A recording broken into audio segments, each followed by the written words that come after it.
బైబిల్లో కొంతమంది ద్రోహం చేసిన వాళ్ళు ఉన్నారు. రండి, మన పితరులు దేవునికి ద్రోహులై. అపోస్తుల కార్యాల గ్రంథం 1వ అధ్యాయం 18వ వాక్యాన్ని చదువుదాం. అపోస్తుల కార్యాల గ్రంథం 1వ అధ్యాయం 18.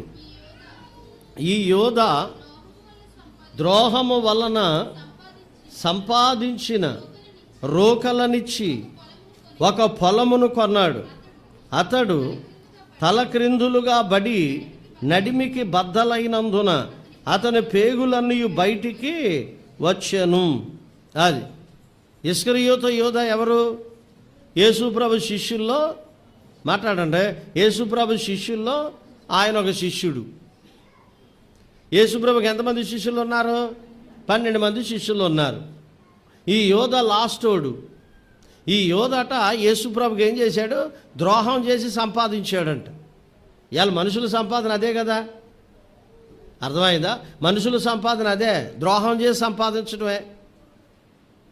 అర్థమైందా? నువ్వు ఇల్లు కట్టావు, అది ద్రోహం చేసి కట్టావు. ఆ ఇంట్లో నెమ్మది ఎందుకు ఉంటుంది? ఆ ఇంట్లో ప్రశాంతత ఎందుకు ఉంటుంది? ఆ ఇంట్లో ఆనందం ఎందుకు ఉంటుంది? నీ ఇంటి ప్రతి ఇటుకు కూడా ద్రోహం చేసి సంపాదించిందే.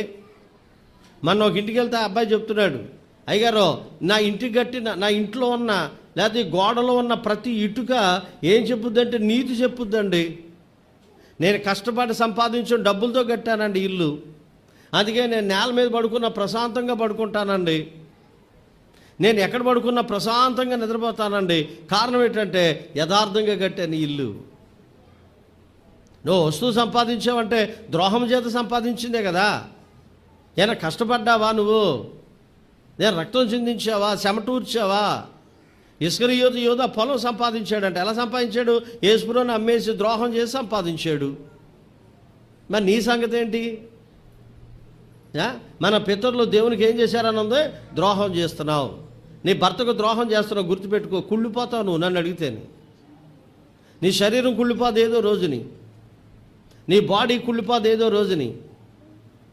నీ భర్తకు నువ్వు, నీ భార్యకు నువ్వు అన్యాయం చేస్తున్నావు, అది ద్రోహం. అది గుర్తుపెట్టుకో. ఏదో రోజున ప్రమాదం. నేను నమ్మిన గురువుకి నువ్వు ద్రోహం చేస్తున్నావు, అది ప్రమాదం. నేను నమ్మిన దేవునికి నువ్వు ద్రోహం చేస్తున్నావు, అది నీకు ప్రమాదం.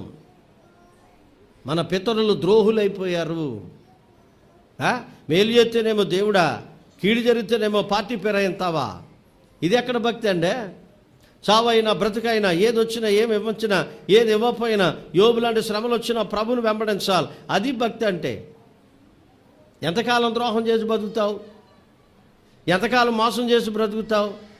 మన బతుకంతా ద్రోహం చేయడమేనా? మన లైఫ్ అంతా ద్రోహం చేయడమేనా? మనుషుల్లో మార్పు రాదా?